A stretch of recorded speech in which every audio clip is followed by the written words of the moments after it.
Good evening. It's 7 p.m. Uh, uh, Thank you for coming. It's great to see the faithful, Grace and Sandy and and the and many others. And then we are happy to have a few of our friends from GW, some students. Okay, we will start. This is, of course, the third Peace Quiz Forum this season, and the second in our series of exclusion and embrace, wither the human race, a kind of philosophical um introspection on where we are heading as a species, and all the issues that and the challenges that we face, and so on, locally, nationally, and globally. Tonight, of course, this is a tribute to our fallen hero, Nelson Mandela, and our, teacher. I will be sharing with you some personal notes from a forthcoming book of mine that I'm working on now, and I think it will be information that nobody else knows. So I would like you to really focus and see the impact this man had on me personally, and of course most people of my generation in the world, I think, in Africa and globally, depending on the access of information they have to his struggle. So I think the best way to start this evening honoring Mandela's life and struggle and works is just a moment of silent prayer. Each one of you, just 1 minute of silence and of goodwill to his soul, that the Almighty welcomes him now that his body is lying in state tonight and for the coming 2 days in, in his country.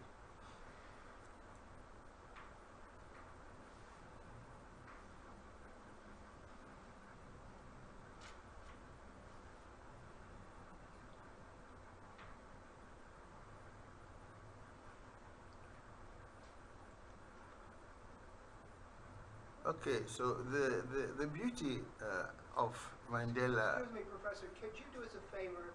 We can't hear you or see you. You have a strong voice. Could you just speak to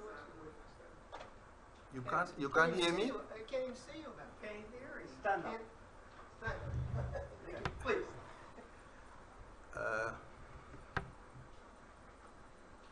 Can you see me now? Yeah. All right. So,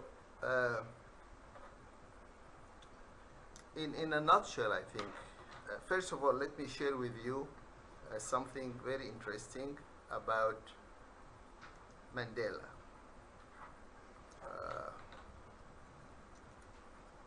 Like basics.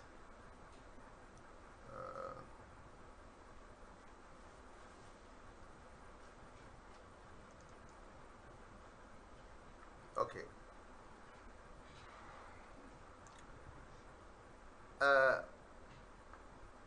As the world mourns Nelson Mandela, who died in his South African home at age 95, after leading a historic and world-changing life,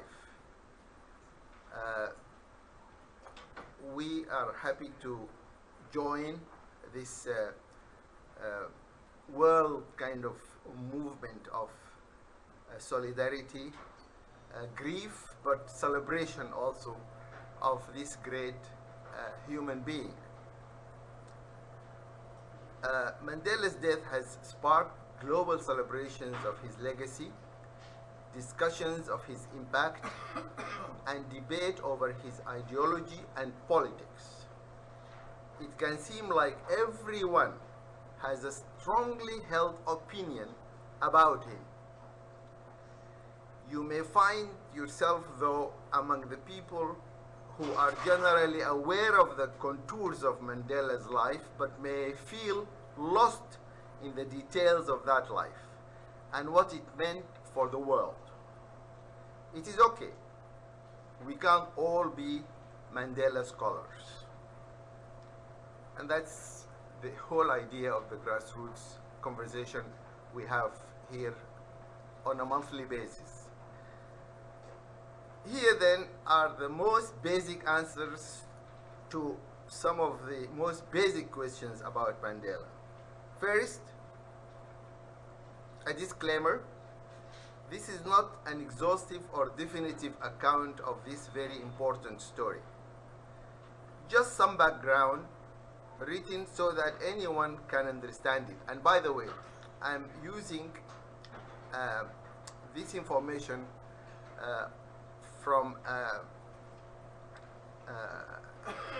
Max Fisher, who is with the Washington Post Foreign Affairs section, and who has a master's degree in security studies from Johns Hopkins University. And you can, if you want more about him, you can follow him on Twitter or Facebook. So this is just a recognition for the source of my information. Now, I'm trying to answer 9 questions. Who was Nelson Mandela? Basic questions. Nelson Mandela was born in 1918, a South African political activist who campaigned, sometimes violently, to end apartheid. More on apartheid later. Starting in the 40s, that's his struggle. That's when I was born. He was elected president in 1994. That's 50 years after he started his struggle. After apartheid was abolished and served 1 term, he spent the rest of his life as an elder statesman.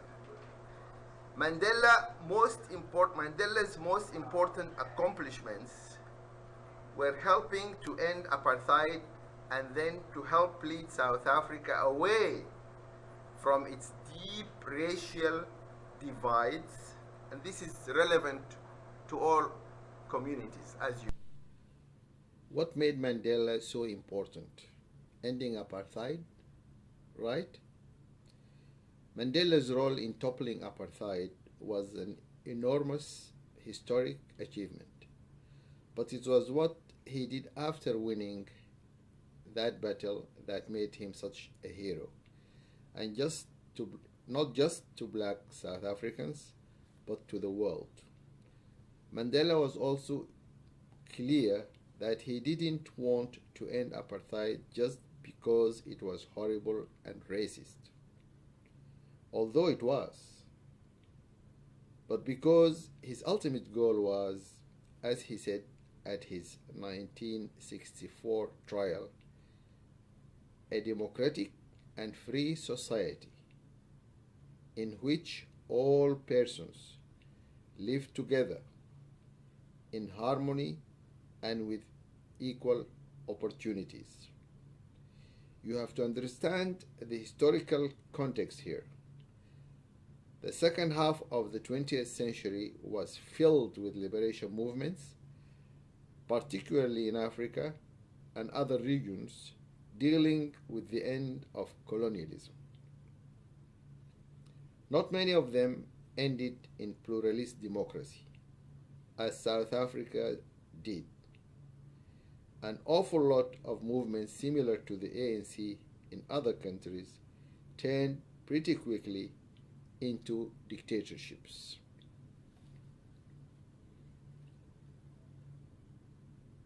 Or maybe the long oppressed majority would take power, then turn around and oppress the minority that had been so cruel to them.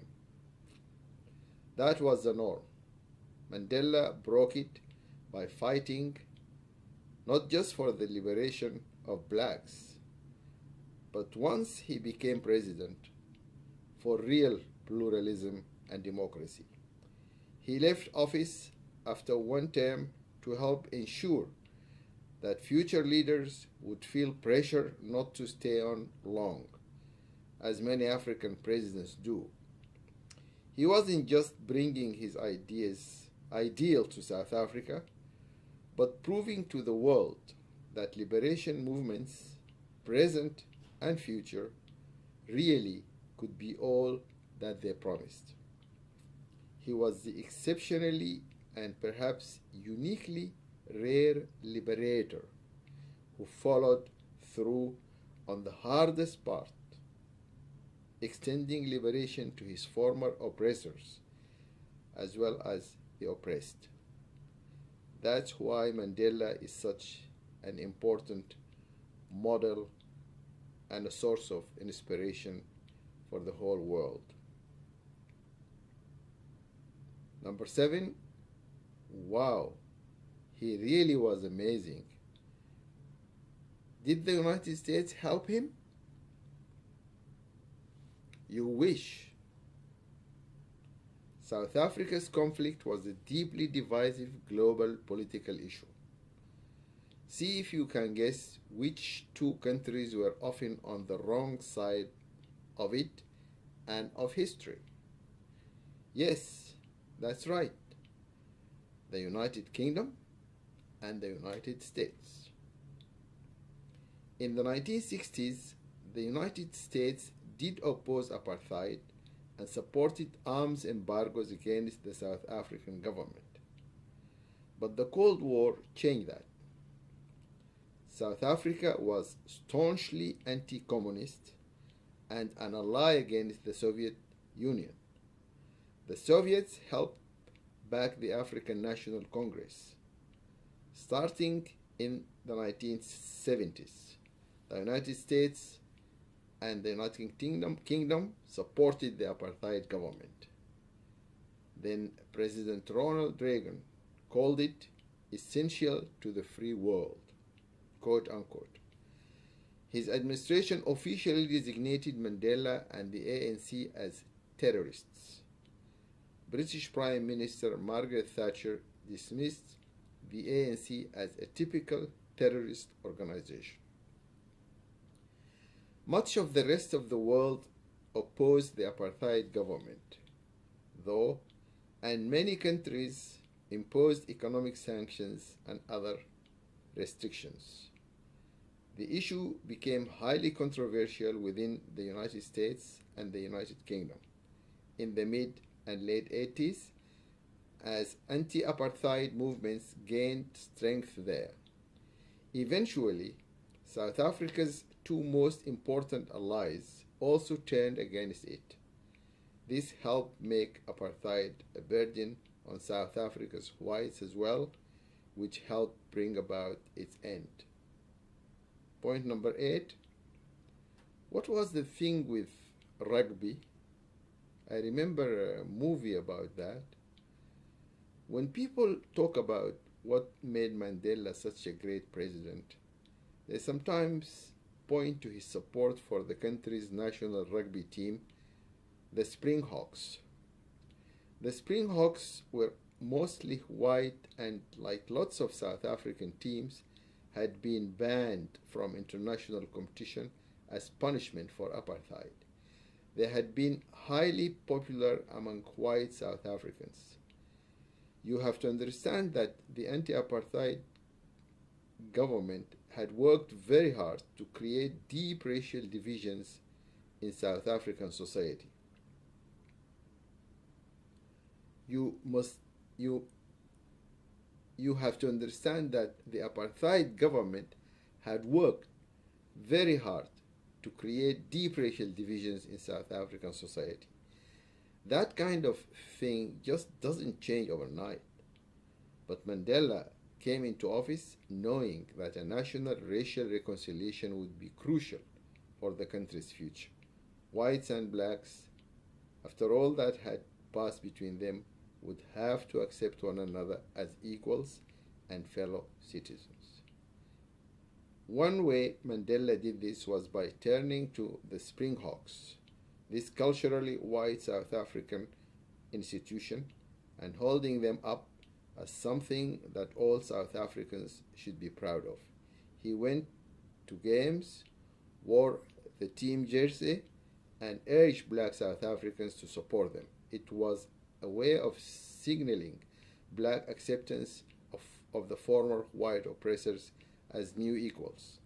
It was also a way of turning something that had long been associated with white South Africa and making it simply South African, an identity without race.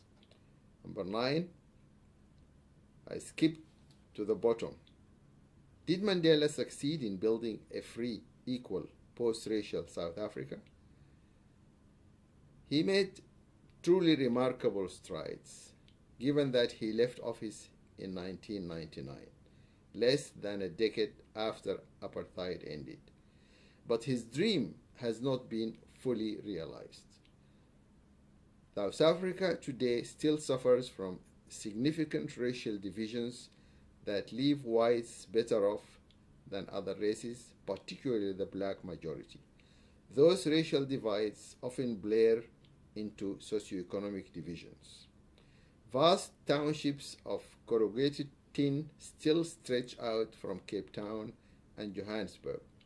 Nearly a quarter of South Africans live at or below the poverty line. The ANC, which has held power since 1994, is troubled by corruption charges. Racial resentments persist on all sides. In August 2012, police opened fire on striking workers at a platinum mine, killing 34 in an incident that for many South Africans exposed the country's still wide divisions. More quietly, the cosmopolitan city of Cape Town can still feel divided along racial lines, though now by cultural and economic rather than legal forces. Still, Mandela was only one person. He did not leave a perfect South Africa behind, but he helped usher it through changes that left tremendous lessons for it and the world. But seeing what's going on in Sudan and South Sudan and Central African Republic, Nigeria, many places, I think, and at the end of this year, 2013, with the season, of the holiday season, the Christmas and the New Year, I wish that the world, its thinkers, its thought leaders, its spiritual leaders, its politicians, writers, opinion makers, take stock of the legacy of Nelson Mandela and use it as an inspiration to do the people's business and to serve the cause of human dignity, social and economic justice, which are preconditions or prerequisites for having peace in this troubled world. Thank you, and see you next time.